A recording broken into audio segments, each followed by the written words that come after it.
Hey, it's good to see you, dude. Good to see you too, bro. What's your name? I'm Nev. Niv. Nice to see you again, brother. Yeah, you too, man. You too. Yeah. Man, I'm a big fan of what you do, dude. Oh, Beasto right on. Blanco, man, yeah, so good, man. So good. So it's actually an honor to have you on the show. Oh, right on, man. Well, it's an honor to be here for sure. Appreciate it. I'm really proud of Beasto Blanco and what we've come up with. Oh man, I love it. I love it. But of course, we are here talking about the new Alice Cooper record, Road, which has just been released. And like every Alice album, it's got its own vibe and personality and sound. When it comes to writing a new Alice album with the crew, what's that process like? Does he come to you guys with the concept and style he's going for, or is it just the other way around? Yeah, no, we had a band meeting about the concept and what what they're looking for. I mean, I've been with Alice for 21 years, and the one growing or ongoing theme with Alice is that he wants to have a rock record. He wants to rock, man. I mean, that's his vibe. And he loves the garage sounding bands. He still feels like he has something to prove. He's got all the right elements, man, of what real rock and roll is about.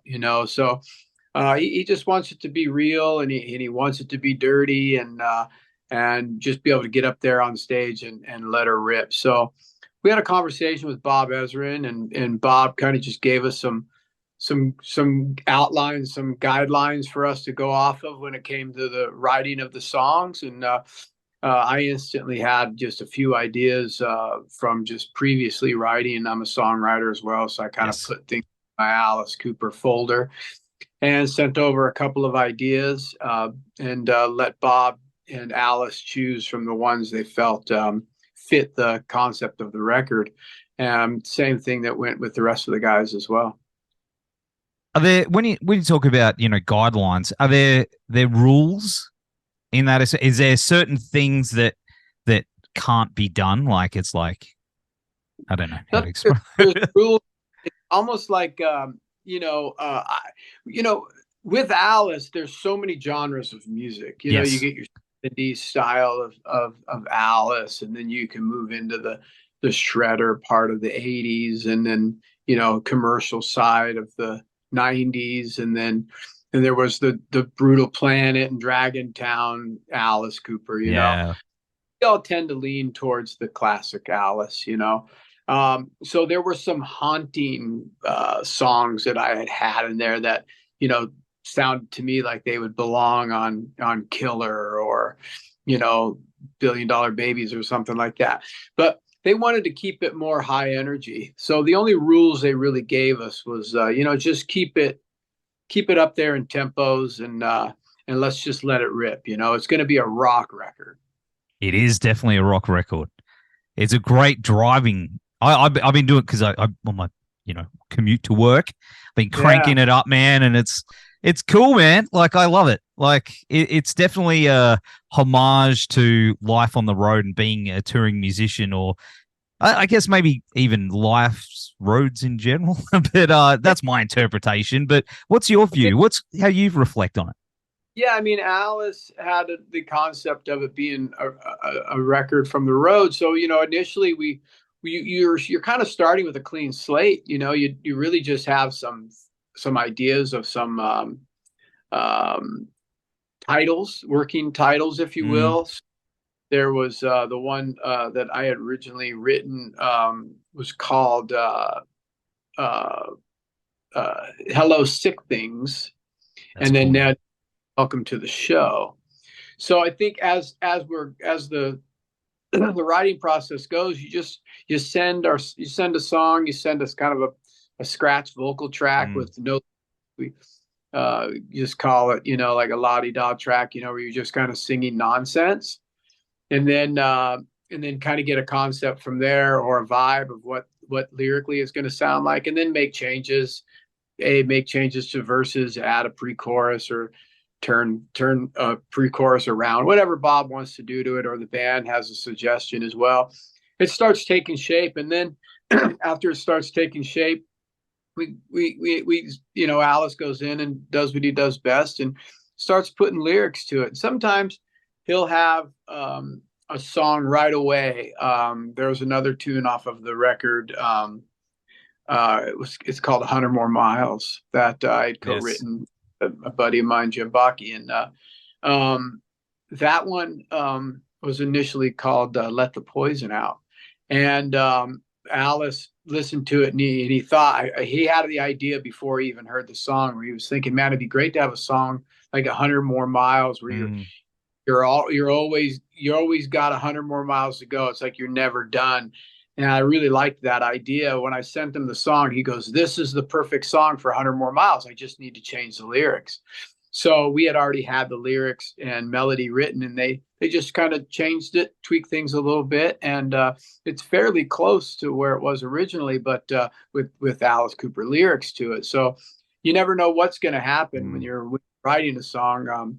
Sometimes it'll just be the melodies, and then Alice and Bob goes in there and they have an idea in mind, and then they start putting down the pen and paper and letting it happen. So it's a really cool process, as the thing goes on to see how it starts, how you started a song and how it ends up, and what an honor it was to be in the studio with Coop and with Ezrin. I do like those alt titles though. What was the first one? Welcome Sick Things? Welcome to the show. And then it was originally called Hello Sick Things. Hello Sick. We Are the Sick Things. I think it might have been We Are the Sick Things or something like that. But yeah. So it's kind of cool. And, it started off. I remember the song started off. My demo version was us at soundcheck, so I was emulating each person and checking like stuff because they really wanted it to sound live, So that was sort of how we went about that, and then. It was fun too to go in with the guys and the gal and everybody just presenting their songs and then getting their hands in on it was really neat. And Glenn start putting down his drums and really watching the song come to life, man. And we're such a well-oiled machine that this came together quickly. In the studio, once we were ready to rip, once we got the arrangement down, we were able to go. That's so what good. You hear is really, aside from just a couple overdubs here and there, is really the one good take, especially for bass and drums. I do have to say, there's so many good riffs on this thing as well. My favorite, I think, is The Big Goodbye. Oh yeah, Anita wrote that was a good song, man. I love that one. It's meaty. It's like a steak, like a steak for the ears, which is a weird thing to say. Cool. I love, really quick, just to interject on that. What I love the most about this album is that you can hear everyone's style a little bit. Like you can hear who's soloing. I like. You can tell. Oh, I think that's Nita or that's Ryan or Tommy. I like that. I think that's fun for the fans. I used to love that with Iron Maiden and bands that had guitar players. You try to figure out who was soloing.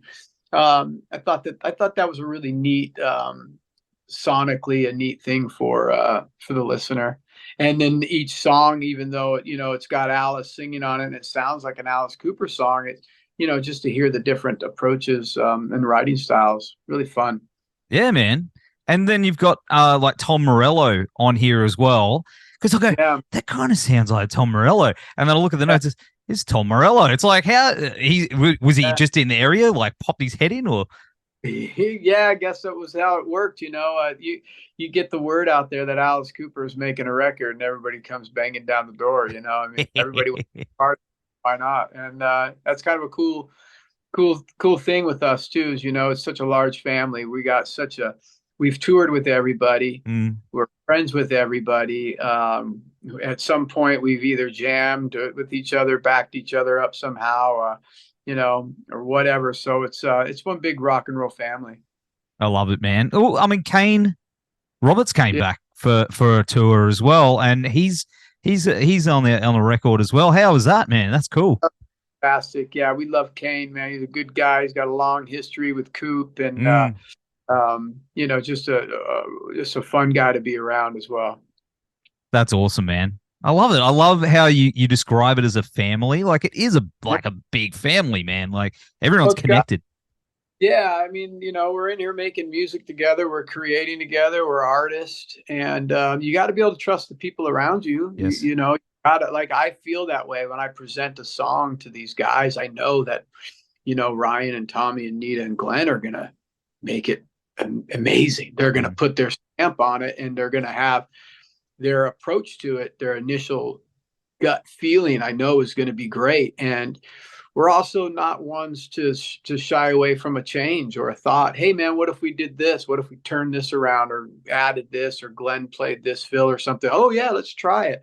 So we get excited about that. You can't do that with people you don't trust. Yes. And I say family because we've toured together for so many years now, and we are a family out there. There's no doubt that we can't look to the left or to the right and know that each person on stage or in the studio has our best interests in mind. Well, you've been jammed with Coop for what, 20 years now, man? This year? Yes. Yeah, yeah. That's I started, incredible. man. Yeah. It's I been a love good it. run. I want to keep Oh, going another 30, another 40. All Let's right, keep at it, man. Let's keep going. looking back on that journey, how's that been, dude? Like Oh man. so It's much been stuff. it's been amazing. I never thought that it would. I was really excited about the opportunity to play with Coop, but I really never had any idea at that particular time in 2003 that I would be where I'm at now, and have met and toured as much as I've done with Alice. This is my fourth or fifth album with Coop. Yeah. It's been just, I've seen the world. I've gotten stitches. I've gotten paid. Coop's he's a good guy to be around on stage. He means business when he gets up there. He knows exactly what he's doing. He knows exactly who he is on stage. He gives everybody the same show. It doesn't matter how big or small the audience, how good or bad the sound, or any of that stuff. He's 100% every single night. And Through the years, man, I've got to tour with and get to know some great people that are now, in the rock and roll family, if you will. And you were jammed with Dio just before. Was it just before that? Oh Yeah, man. 99 to 2000, 2001. I did Ronnie James Dio. I toured with him as well, and I owe everything to that man. He was quite the professional, and really, I felt like I played my heart out for Ronnie. Mm, I was a massive fan. He is, as far as I'm concerned, the king of metal. His vocals, his songwriting, the guy's just a gem. I miss him so very much. He taught me so much out there on the road, and I can just remember every night putting my head down and just giving everything I got for that guy. Taught me how to be a real true professional, how to tour. And he not only Ronnie was very unique in ways to where he knew exactly what everybody was supposed to be playing. mm. He was up there singing. So if you had a question about your bass line, well, Ronnie would just sing it to you because he knew it. So it was interesting to have that, because if there was ever a time where you hit a boo boo or something, he would just sort of look over at you and you're like, hey, he knows it. So but Love it. that band was incredible. Simon Wright and Craig Goldie, Scott Warren, and Ronnie and myself, and we were just killing it back then. And I sure do miss that guy. But with Ronnie, I got to meet some of my best friends today. We toured with Motorhead for a long time, and those guys are still very close to me. And I got to become really close with Lemmy as well. So again, you never know where this rock and roll journey is going to take you. And so far for me, man, it's been an incredible adventure. And it's definitely not over yet, dude. Nah, You got so much in you. I know you've got so much more in you, because I can, especially as I said, mentioned before, What I do, Beasto bro, Blanco. I love it. what I do rock and roll is my business, and business is good. Yeah, man, it's in your blood, dude. It's in your Yeah, blood. yeah. Yeah, man. But you're on tour are you on tour right now? Yes, sir. Yeah, So yeah. you're in the Here hotel. from Troy, Michigan. Right now on Tuesday night, we play Pine Knob with Rob Zombie, Ministry, and Filter. Would I do know. anything. Instead of being in this office right now, dude, I would do anything to climb through that screen and just be there. Man, what a lineup, dude. Like Filter are one of my favorite bands of all time, dude. Ministry, Rob Zombie. Oh, Yeah, he's one of my favorite. Zombies, he's just a master.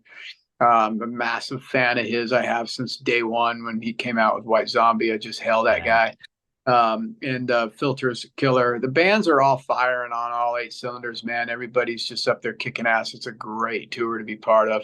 Ticket sales are fantastic. You can tell the crowd's just really into it. Each band has their own success and musical, you know, collection going on where people can just follow along and everybody knows these songs. Have lots of experiences with them, and I know I can speak for myself that I love each band musically a lot. Man, I do. As I said, I'd do anything for that to come down here to Australia. You got to get into everyone's ear, man. You got to say, this dude Nev, he's at work. He wants to rock and roll. We got to go see him. So, yeah. Well, you get me right now till we get to the down under, bro. Is it happening? Come on, man. We'll see. We'll see. I love it. I think it should go worldwide for sure. Why not? Let's make it happen. Man, either that, I want to see Beasto down here, dude. Yeah, we're working on it, man, for sure. That's going to happen. We just got to get on the right bill and get the record out. But that'll happen for sure. New record. Yeah. Oh, yeah. I know. I don't want to give away too many details, but I will tell you it's going to kick an ass, man. I think it's a massive collection. It's very original, and the songs are insanely amazing. Produced by Chris Harms from Lord of the Lost over there. Wow. Oh, it's pretty special. Along with our, other 3 studio albums, it's going to be amazing. We're super excited, but you'll hear about it. You'll hear. Oh man, you're teasing me, bro. I want to hear it. Leave something for you to get excited about, but just stay tuned, brother. I'll keep you in mind. I'm very keen. I'm very, very keen, dude. You have no idea. But of course, I mean, you're touring with Alice at the moment. You got this new Beasto as well, new Alice record. What does the future look like for you, brother? What's coming up?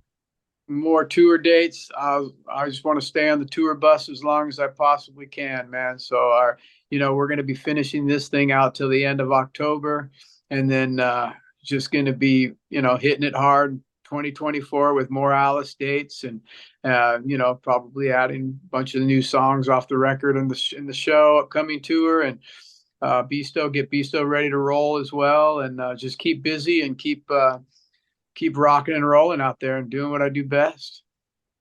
Crushing it, dude. Absolutely crushing. That's what you do. You go out there and you crush it. I've seen you play, man. I've seen you play live. We'll have to get you in the boxing ring with us, man. So you can keep us motivated out there every day. Come on, let's go. I like it. I like you. This gives me the metal and the rock gives me life and keeps me going, bro. That's what I get excited about. But I think, guys wouldn't be doing it as long as they're doing it if it didn't do something for us. It's like riding motorcycles, bro. I'm a big motorcycle enthusiast, and there's something about getting on a motorcycle that's undescribable, man, but it just makes you feel so good and so free. And same thing with rock and roll, man. I think it keeps us from growing up. And there still keeps us that spirit of rock and roll, man. It keeps you young, keeps you healthy, and it's a lifestyle, and we need you guys as much as we all need each other, Yep. It's one big community, dude. One big family. We got to do it. We got to stick together and chase away all those DJs. Yeah, right. Yeah, well, they're all stuck in the mud right now in Burning Man, so Really? Yeah. Anyway, turntables don't work in the mud, bro. Rock and roll does. still rocking, and those kids will keep dancing, man. But you know what?